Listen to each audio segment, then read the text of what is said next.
acompañarme, por favor, al Salmo número 16. Salmo número 16. Pero primero vamos a orar para que el Señor nos bendiga a través de su palabra. Pedirle a Pepe, por favor, que tenga una oración para poner este tiempo en las manos del Señor. Padre, gracias por habernos traído el día, Señor, gracias por hacer más esta reunión, nos haga buena apoyo para que te bendiga y sea claro en su palabra hacia nosotros, Señor, que venga con nosotros para que nos abra los oídos de la mente para escuchar el bien de Jesús. Bueno, el otro día estábamos viendo que hemos visto que una persona que conoce a Dios se veía primero hablábamos de la sumisión al Señor. David en el Salmo 16, no vamos a leer otra vez seguido, sino que lo vamos a leer por partes. Decía, oh alma mía, dijiste al Señor, a Jehová, tú eres mi Señor, no hay para mí bien fuera de ti.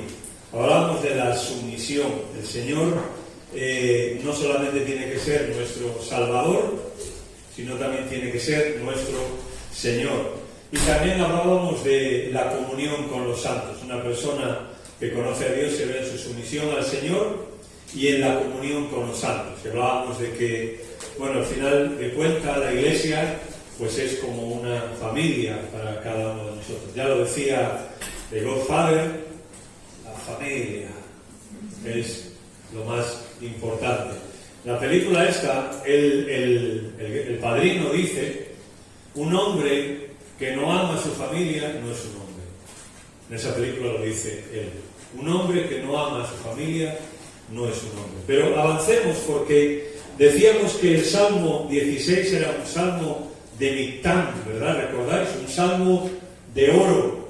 Y David nos está diciendo que en su experiencia negativa que él tuvo en su situación de su vida, él primero pues se sometió a Dios en las circunstancias que le tocó vivir y tuvo comunión con los santos, que es lo que decíamos. Y en tercer lugar, hoy vamos a ver cómo David nos habla de que una persona que conoce a Dios, ¿en qué se ve también? En que depende de la soberanía de Dios. Versículo 4 dice, se multiplicarán los dolores de aquellos que sirven diligentes a otro Dios. No ofreceré yo sus libaciones de sangre, ni en mis labios tomaré sus nombres. Jehová es la porción de mi herencia y de mi copa. Tú sustentas mi suerte. Las cuerdas me cayeron en lugares deleitosos y es hermosa la heredad que me ha tocado. La traducción, el lenguaje actual dice, tú eres mi Dios, eres todo lo que tengo. Tú llenas mi vida de seguridad. Esta frase, no hay para mí bien fuera de ti, es una frase muy difícil de traducir. De hecho, los traductores a la hora de traducirla, algunos traducen como no hay para mí bien fuera de ti, y algunos traducen como no hay nada que yo tengo bueno fuera de ti. Hay esas dos traducciones, cambia un poquito, ¿no? No hay para mí bien fuera de ti, apuntando a Dios, pero también David puede ser que esté hablando de que todo lo que yo tengo bueno es por ti. Eso es lo que David estaría diciendo. Y me parece que en el contexto del Salmo casi está más acorde. Pero la soberanía de Dios, mirad, a algunos la soberanía de Dios les incomoda.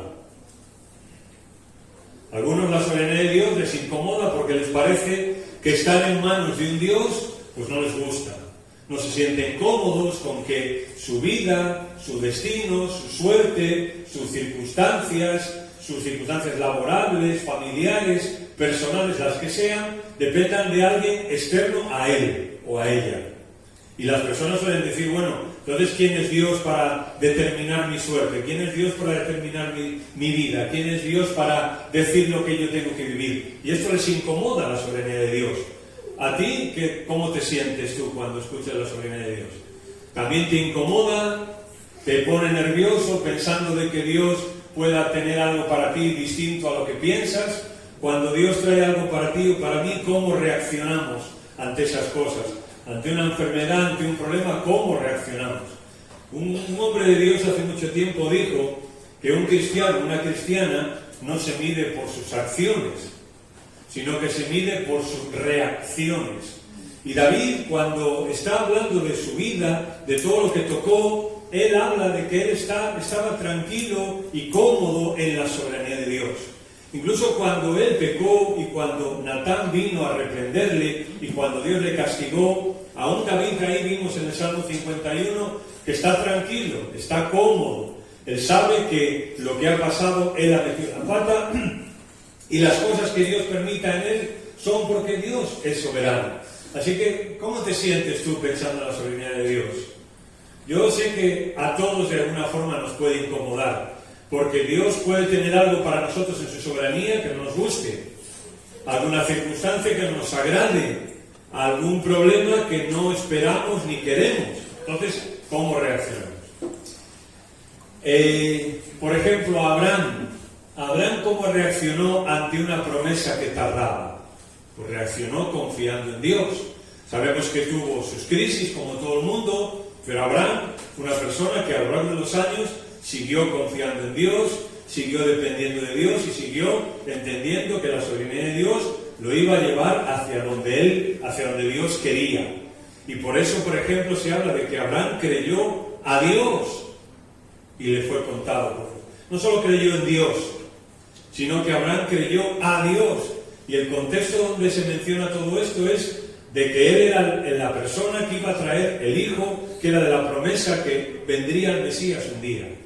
Y él creyó a Dios. Habacuc ante las cosas que no comprendía, cuando veía circunstancias en el pueblo y a su alrededor que no entendía, y cuando fue a Dios, y cuando le dijo, bueno, yo me voy a sentar y voy a esperar a ver qué se me contesta, ¿no? Y Dios le dice, bueno, pues espera sentado, ¿no? Y al final Dios le dice, escribe esto. Y Habacuc escribe aquella profecía. Y Habacuc, al final del libro, acaba de una forma extraordinaria, porque él dice, aunque la higuera no florezca, ni en las vides haya fruto, ni aunque falte el producto del olivo y los labrados no den mantenimiento, bien.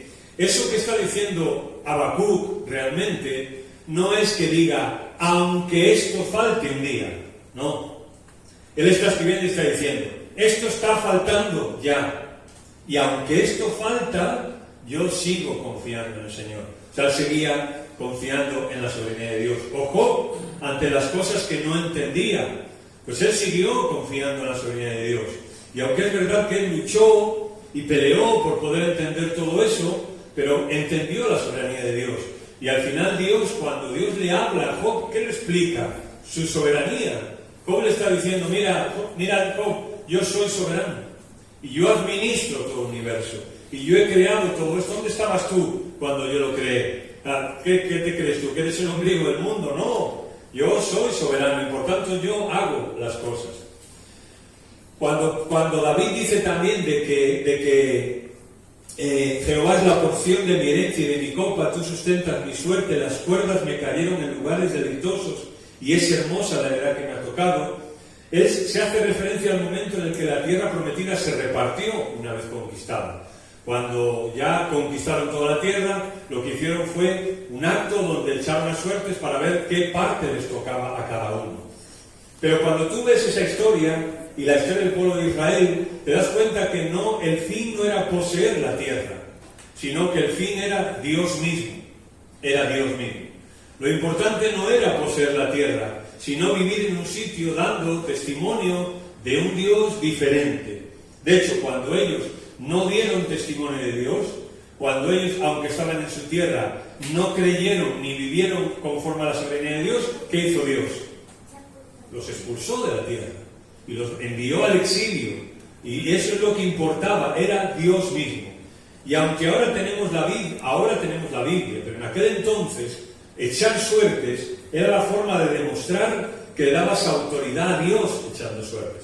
Ahora tenemos la palabra, tenemos el Espíritu Santo, no necesitamos esto, pero en aquel entonces no. Y aquel entonces cuando echaban las suertes era una forma, no vamos a entrar en cómo se hacía, pero era una forma de darle la oportunidad a Dios de que Dios decidiera. No de que ellos decidieran, sino de que Dios decidía. Y cada uno con lo que le tocaba estaba contento, cada tribu con lo que le tocó estaba contento.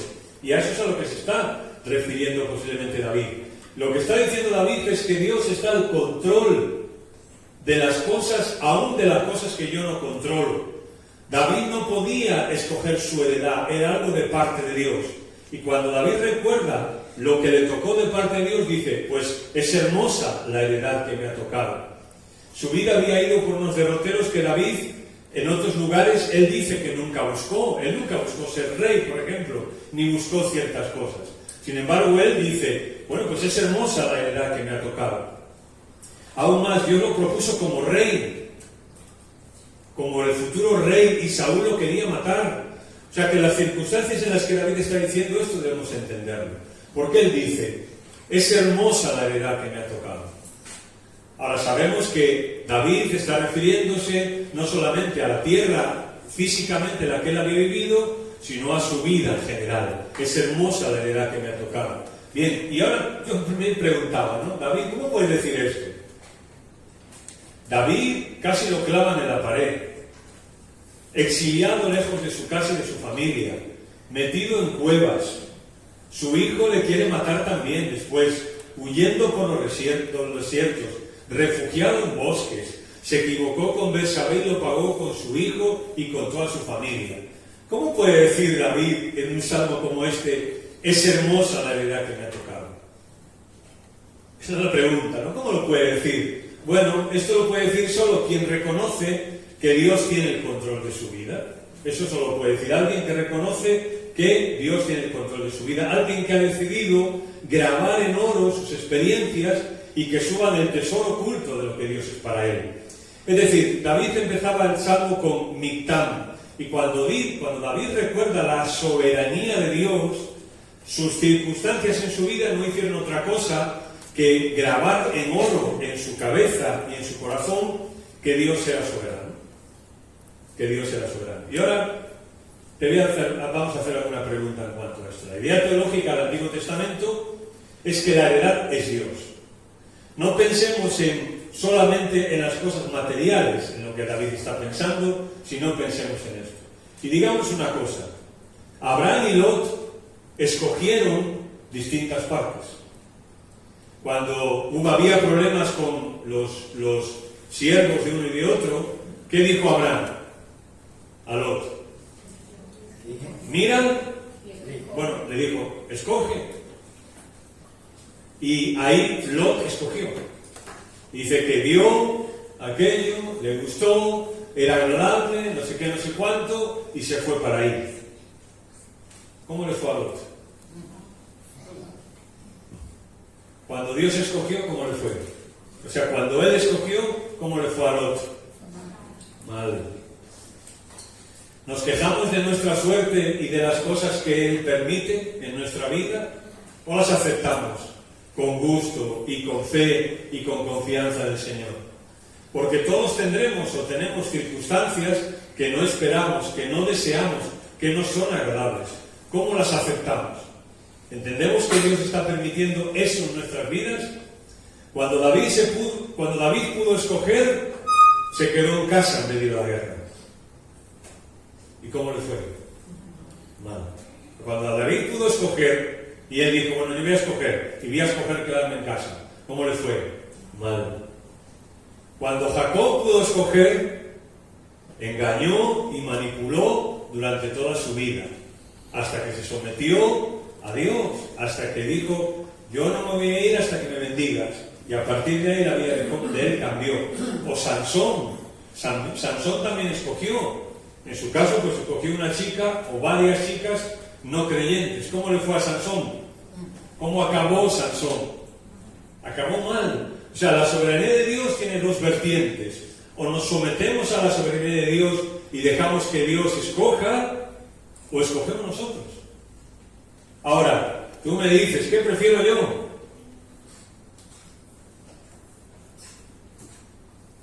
Pues yo viví años de espaldas a Dios y vi las consecuencias en mi vida y en mi familia, así que muchas gracias, no quiero escoger yo. No me siento cómodo cuando yo escojo. No me siento tranquilo ni confiado cuando soy yo el que tomo las decisiones. No me siento en paz cuando hago cosas que sé que no están bien. Me siento más tranquilo confiando en Dios. Me siento más seguro cuando confío en la soberanía de Dios, cuando no me causa ningún problema pensar, bueno, Señor, tú sustentas mi destino, tú sustentas, la palabra es suerte, es suerte.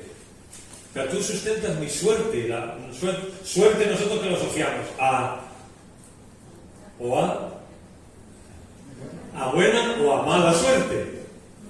Bien, pues Dios sustenta las dos, la mala y la buena también. Y uno se siente cómodo en ese sentido. Si no habéis leído este libro, lo recomiendo. Elizabeth Elliot. Ella escribió, es la esposa de Jim Elliot, que mataron los ecuatorianos. Y ella escribió un libro para hablar de su marido y de todo lo que había pasado y cómo habían matado a su marido y todo lo que había ocurrido. Y el título que ella escogió para una biografía sobre lo que le ocurrió a su marido, cómo lo mataron, fue La sombra del Todopoderoso. Y ella habla en el libro de la soberanía de Dios. Y ella te hace ver en muchos momentos cómo decisiones que ellos tomaron como matrimonio, decisiones que ella tomó antes de casarse con Jim, decisiones que él tomó, circunstancias que fueron pasando en su vida, desembocaron en todo eso. Y ella expresa en el libro cómo todo lo que ellos vivieron estaba bajo la sombra del Todopoderoso. Todo lo que nosotros vivimos está bajo la sombra del Todopoderoso.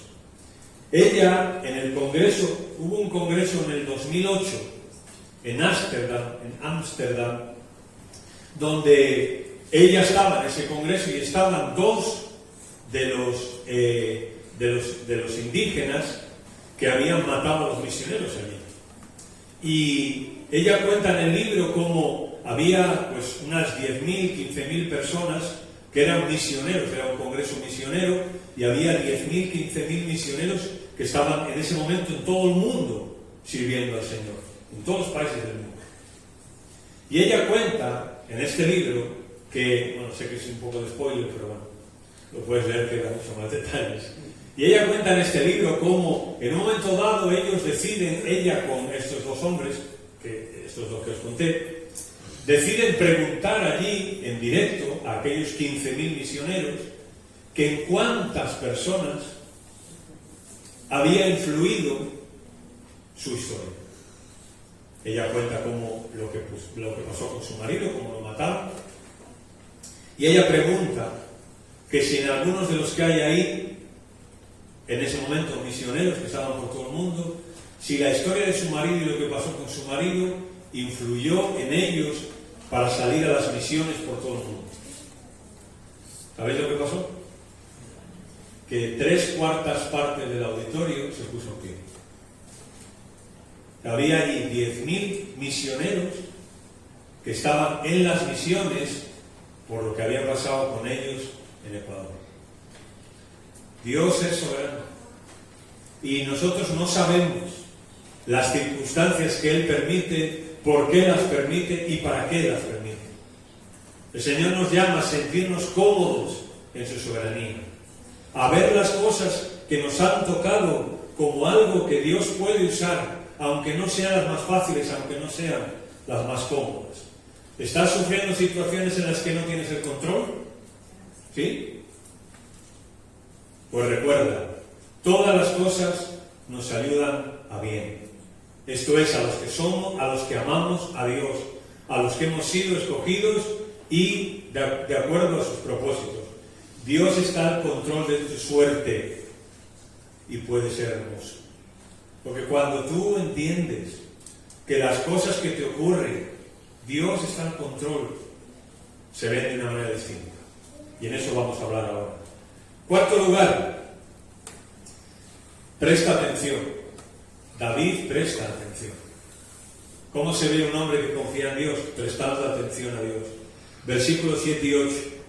Bendeciré a Jehová que me aconseja, aún en las noches me enseña mi conciencia.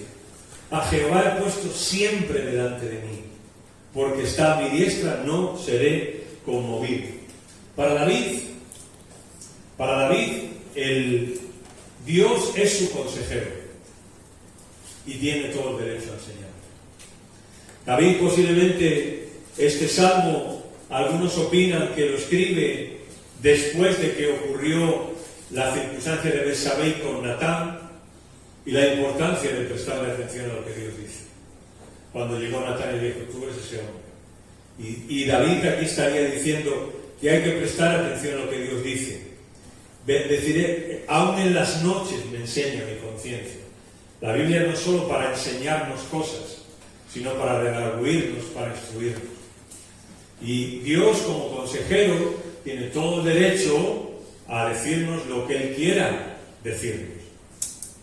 Esta noche medita en lo que estás escuchando y permite tal vez que el Señor te amoneste, ¿no?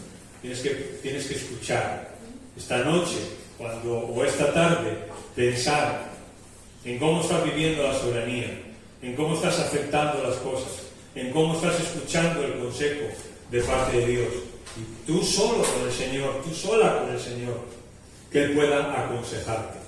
El Señor es Isaías dice que es consejero admirable. ¿Y por qué debes hacer esto si tu conciencia te reprende? Por lo que David dice, a Jehová he puesto siempre delante de mí. Esto es todo el propósito de la vida, de nuestra vida, de leer la palabra, de escucharla o de cuando hacemos algo para el Señor. Al Señor he puesto delante de mí. Él está hablando de toda su experiencia y está hablando de la soberanía de Dios, está hablando del pueblo de Dios, está hablando de confiar en la soberanía de Dios. Y ahora dice, al Señor he puesto siempre delante de mí. ¿Veis la figura? Delante de mí. A Dios tiene que ir delante siempre. Cuando nosotros vamos delante, mal. El Señor siempre tiene que ir delante de nosotros. Y último, David también habla de esperanza en el versículo 9. Esperanza. Y ahora dice, se alegró por tanto mi corazón y se gozó mi alma. Y ahora dice, mi carne también reposará confiadamente. Este es un versículo extraordinario. Y vamos a decir por qué. David está en una situación difícil, pero encuentra una razón para la esperanza. Él dice, se alegró por tanto mi corazón y se gozó mi alma. Su esperanza, ¿con qué tiene que ver? Con un futuro. Su esperanza tiene que ver con el futuro. En medio de la prueba, la esperanza que trae, pues alegría. Se alegró por tanto mi corazón. Porque pensemos una cosa en este versículo, lo volvemos a leer. Se alegró por tanto mi corazón y se gozó mi alma. Mi carne también reposará confiadamente. ¿Qué es lo peor que nos pudiera pasar a nosotros? ¿Sí, no? ¿Qué es lo peor que nos puede pasar? Pues que tengamos que morir, ¿no? Porque lo demás, según dicen muchos, pues tiene solución. Morirse, pues ya no. Muerto el perro, se acabó la rabia. David dice, se alegró por tanto mi corazón y se gozó mi alma. Y dice, mi carne también reposará confiadamente. David no ha muerto ni nada por el estilo, ¿no? Pero David como que está diciendo, su situación puede morir.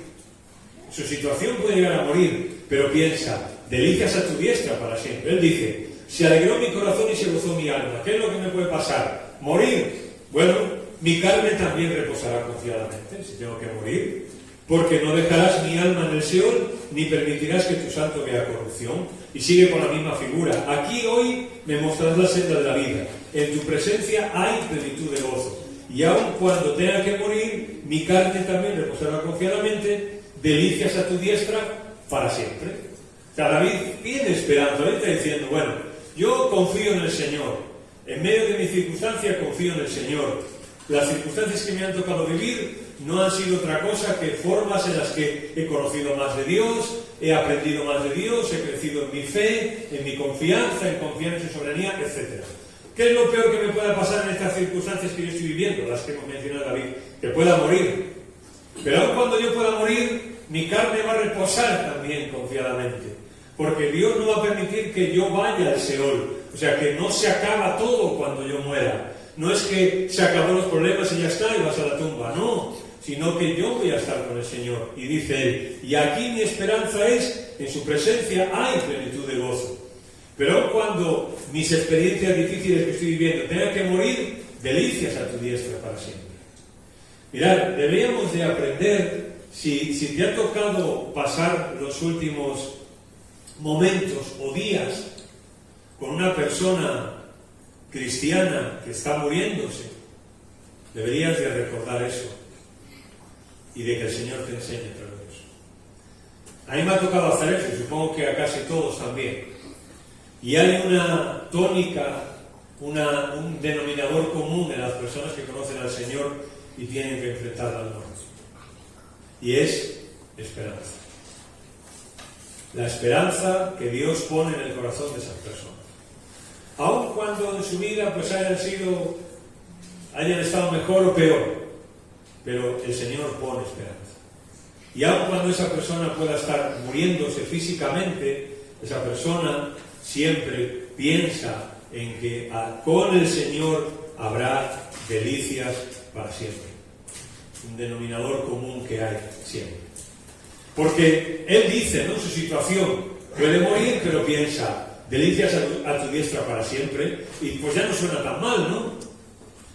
Él está hablando de la muerte, y nosotros leemos este versículo muchas veces y los leemos en un tono alegre, ¿no? Bueno, pues se gozó mi alma, se alegró mi corazón, delicias a tu diestra, en tu presencia y plenitud de gozo, y leemos estos versículos de 9 y 10 como algo súper positivo, ¿no? Qué bien, qué bonito es este salmo. Pues David está hablando de la muerte. Y él, ¿cómo enfoca la muerte? Pues con esta esperanza, ¿no?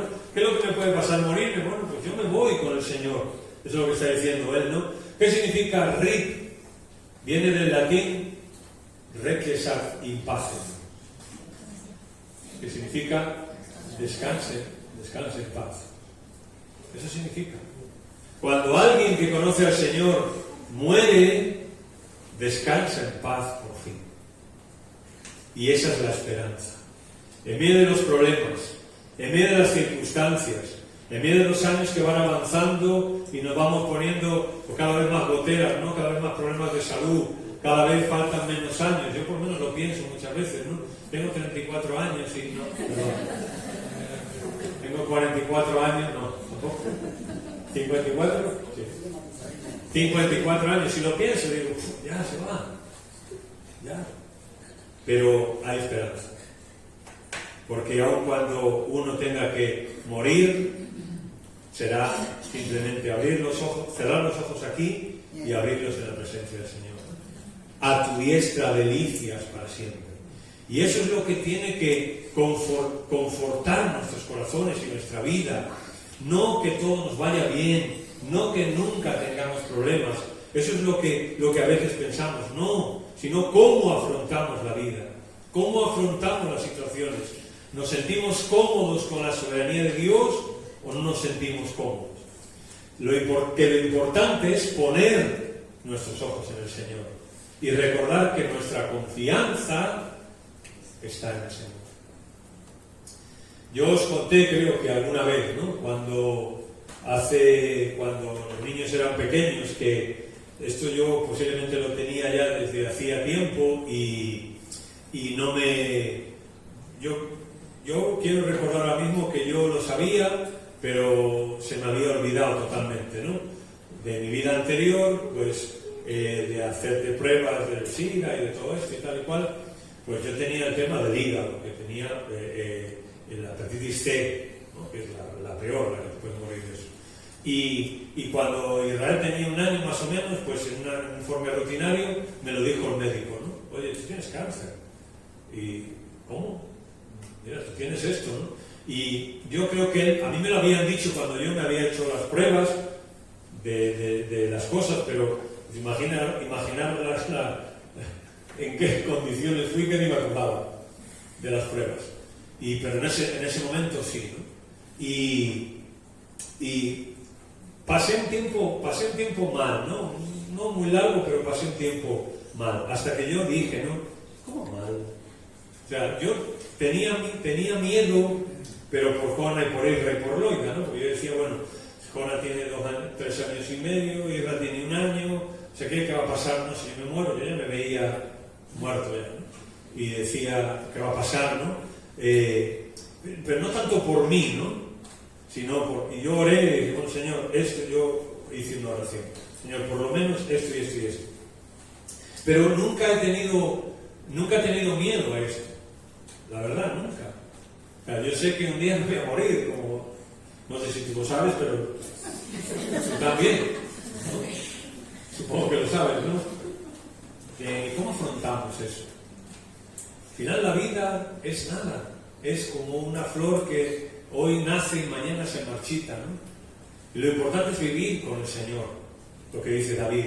Lo importante es que el Señor sea nuestro soberano, nuestro Señor, que nos sometamos a Él. Lo importante es que compartamos nuestra vida con aquellos que tienen la misma fe, que tienen la misma ilusión que nosotros, que tienen el mismo propósito que nosotros. Lo importante en la vida es someternos a la soberanía de Dios.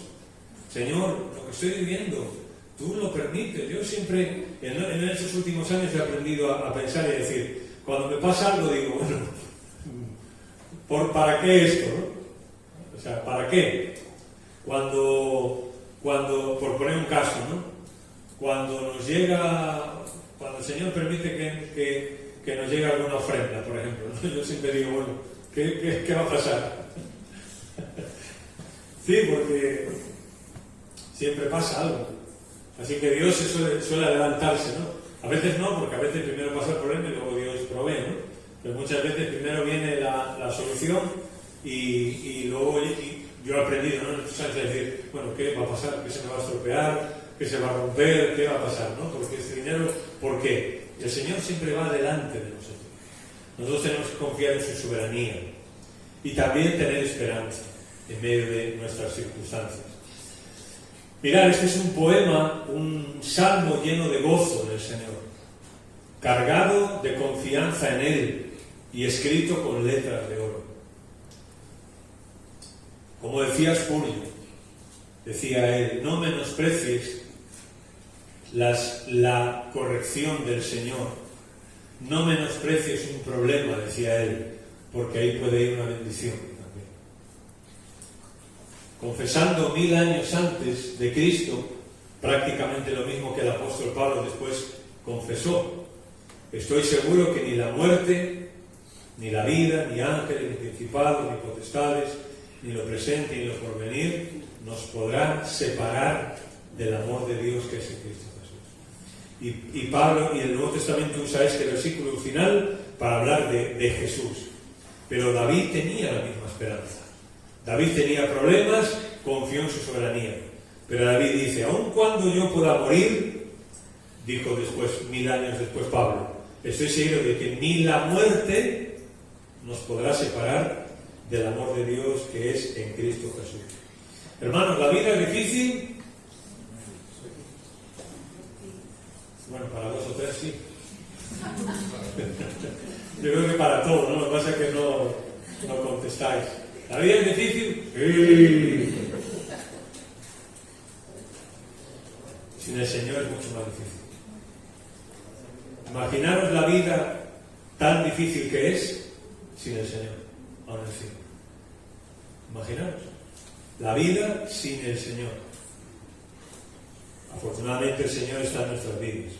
Y hoy, en su presencia, hay plenitud de gozo. Y aun cuando estemos pasando por pruebas igual que David, no que nos estemos partiendo de risa con lo que nos pasa, pero gozo. El gozo es una alegría interna, que no depende de lo que me pasa. Y en su presencia un día, delicias para siempre. Señor, gracias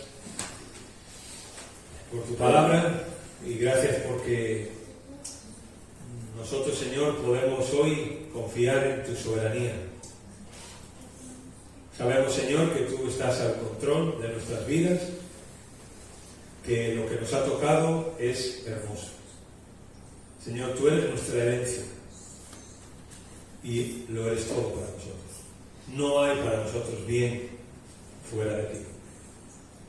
Señor, nos pueden faltar cosas, pero tú no nos vas a faltar nunca. Señor, podemos tener problemas en la vida, a punto de llegar a morir, como un día nos pasará a todos. pero nuestra carne reposará confiadamente. Lo que somos nosotros, no este cuerpo, sino nosotros, estaremos contigo y en tu presencia habrá siempre delicias, Señor. Gracias por esta esperanza que hay en nosotros, porque es verdad que la vida en muchos momentos es difícil, pero algunos aquí hemos vivido la vida difícil sin ti, y eso no lo queremos. Aunque sea difícil la vida, pero siempre contigo. Siempre tú delante de nosotros. Señor, camina siempre delante de nosotros, Señor. No permitas que nosotros tomemos nuestras decisiones, Señor. Todos hemos visto las consecuencias de tomar nuestras decisiones. No, Señor, gracias, no. Señor, que tú seas el soberano de nuestra vida y que nosotros podamos caminar confiadamente en aquellos pasos y circunstancias que tú has preparado de antemano para que caminemos en ellas. Porque tus caminos son perfectos, tu voluntad es perfecta, agradable y santa. Gracias, Señor. En Cristo Jesús. Amén.